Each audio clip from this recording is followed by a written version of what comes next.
Olá pessoal, tudo bem? Voltamos aqui ao mais um Antropolinguagem. Voltamos para falar de democracia, né?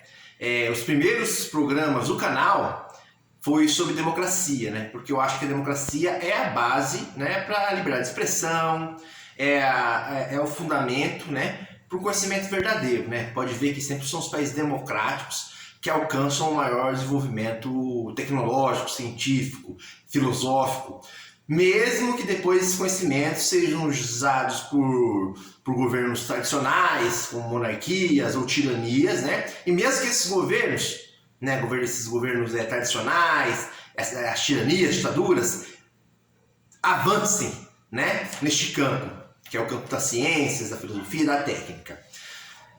Mas eles só fazem isso por quê? Porque anteriormente, você teve o quê? Você teve um regime que a verdade foi o quê? Foi estudada da maneira correta, que é o quê? Sem repressão, sem censura. Infelizmente, nós todos temos um mau hábito, quando nós estamos na internet, de querer vencer o debate, de querer, como podemos dizer, humilhar o outro, ou enganá-lo, ou iludi-lo, né? Ou fazer os nossos valores, propagar os nossos valores através da propaganda, né? Que é discurso simplista, né? Mesmo até das meias-verdades. E não é isso. Não é isso que a democracia nos ensina, né? A democracia é o quê? É a busca pelo bem comum. Seja individual, em que sentido, né? Eu vou buscar o bem não só meu, mas também para minha família, para meus amigos. Seja coletivo, social, vou buscar o bem comum, não só para mim, né? Mas para minha cidade, para o meu bairro, para o meu país.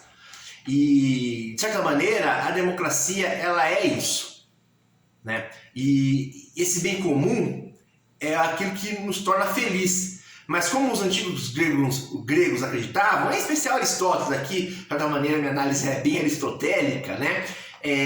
A felicidade não é o prazer, não é o conforto, né, somente, não é a paz cemitério, né? A paz que nos é proporcionada pela polícia, pelas câmeras de vigilância. Não é isso. Não é a felicidade não é ter muitos bens, ter muito dinheiro. A felicidade é poder o quê? Alcançar a justiça através das virtudes, dos valores, né? Isso não é relativo. Por quê? Porque virtude é um conhecimento prático, né? São Tomás de Aquino, estudando Aristóteles, né, definiu lá as virtudes cardeais, que já está em Aristóteles, só que São Tomás de Aquino ele meio que focou mais nisso, né? Mas em Aristóteles, né, as principais virtudes, assim como em São Tomás de Aquino, mas primeiramente Aristóteles é o que? É a prudência, que é agir de maneira cautelosa, né, de maneira cuidadosa, com sabedoria. A justiça, que é o que? É dar a cada um aquilo que a pessoa merece, né? Mas de maneira cautelosa, equilibrada, né? Humilde. A temperança, o que é a temperança? É o equilíbrio dos apetites, é o equilíbrio dos prazeres, né? Então, ou seja, para a pessoa ser virtuosa, ela não pode ser, vamos supor, ela não pode exagerar, por exemplo, na moda, ser fanático por moda, por roupa, ou por drogas, bebidas, ou por sexo, entendeu? Tem que ter um equilíbrio. Tem que ter um equilíbrio dos apetites, né? Pode, entendeu? Viver de churrasco em churrasco, comendo pizza todo dia. Falando em segunda visão dos antigos, né? Que é ter uma vida saudável, tanto mentalmente, como emocionalmente, como fisicamente, né? E a gente é cheio de defeito, a gente é cheio de vício. Eu tô falando aqui na teoria, mas é uma teoria prática, que a gente pode alcançar, nós podemos lutar contra os nossos maus instintos, contra os nossos vícios, né? Então é o que? A prudência, a justiça, a temperança, a fortaleza. A fortaleza é o seguinte: no meio do conflito, você o que? Conseguir o que? Equilíbrio moral. Você tem o que? Autoridade moral. Você conseguir encontrar um ponto ali, um ponto de o que? Seguro para agir de maneira correta, né? Então assim, a democracia também ela é virtude. Essas são só algumas, né? Você tem as virtudes cristãs, né? Que eu até citei aqui, que é a humildade, o amor, né? A caridade, a fé, a esperança, entre outros, né? A lista de virtudes é enorme. E só aumenta ao longo da época. Só que assim, você não vê essa discussão na academia. A academia você quer saber do quê? De preservar a grade curricular, preservar ali, a reprodução da instituição, os recursos, né? E a tradição, que basicamente pode se resumir a tradição como puxa-saco do seu professor, do doutor, né? Ser submisso à hierarquia acadêmica, né?